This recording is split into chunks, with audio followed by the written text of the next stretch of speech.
Chapter 5, Adapting for Individual Differences. In Chapter 5, we will learn how to adapt our classrooms for the individual differences of our students. When teachers first begin thinking about adapting their environments and curriculum, they must take into consideration the individual differences among children. First, they must look at the nature versus nurture paradigm. This is about how the effects of what we are born with, or our biology, compares to the effects of our environment.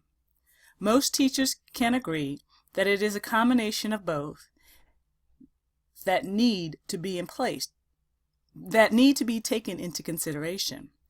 Having this understanding requires teachers to understand the transactional theory between nature and nurture.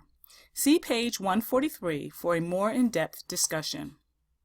In addition, teachers need to understand how risk or resilience affects outcomes in children.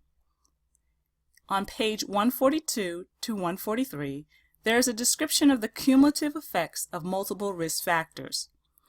Are you surprised by what you have read? What are the long-term effects of exposure to risk?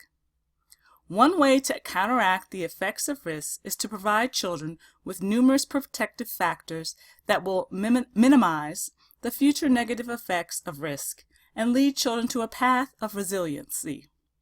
To be resilient is to overcome, adapt to, or minimize the damaging effects of adversity. Howard Gardner first proposed the theory of multiple intelligence in 1983, and it has since been revised. In its current form, there are 8 multiple intelligence: logical mathematical, linguistic, musical, naturalist, spatial, bodily kinesthetic, interpersonal, and intrapersonal. Reread pages 143 through 149. Answer the following questions. Do you agree with Gardner's theory? Why or why not? Pick one of the intelligence that most resembles your thinking and create an activity that you would do with children to support the intelligence. Be prepared to share in class. Responsive education for all learners requires teachers to pay attention to the following 5 areas in order to support all learners in their classroom: differentiating instruction, planning the environment, differentiated content, adapting teaching processes, assessing learning products. RTI, or responsive to intervention, is a 3-tiered framework when teachers, administrators, specialists, and families work together to improve instruction for children. The 3 tiers include the following: research-based curriculum, differentiated instruction, and ongoing assessment; scoring for learning disabilities, focused instruction, and ongoing process monitoring; and intensive instructional interventions. On page 154, the author describes 9 types of exceptionalities, including ADHD, or Attention Deficit Hyperactivity Disorder, ASD, or Autism Spectrum Disorders, DS, or Down Syndrome, CP, or Cerebral Palsy, deafness or hearing impairment, visual impaired or blind, intellectual disabilities, developmental delay, and gifted.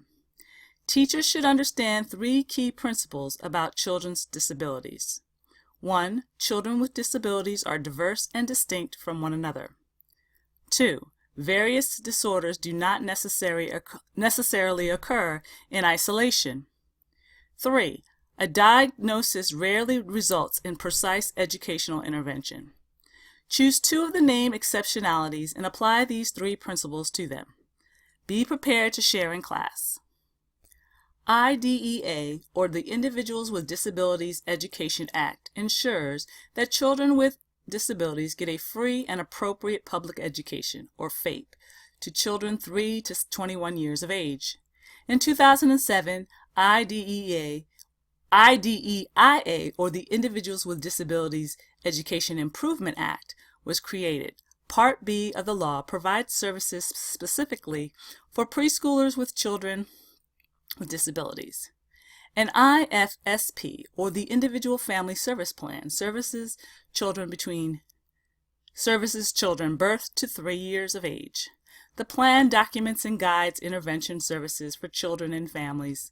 Multiple agencies are involved, a service coordinator is assigned, and there is a focus services occurring in a natural setting. An IEP, or the Individual Education Program, begins at 3 and lasts until age 21 years of age. This is a written plan of service that is developed by a team and includes the family in the process. On page 159, you will find a sample of what is included in an IEP, and on page 160, the author describes the major differences between an IFSP and IEP. IDA ensures that students with IEPs or IFSPs receive specialized services, have free and appropriate public education as long as they meet the eligibility requirements. These requirements vary from state to state.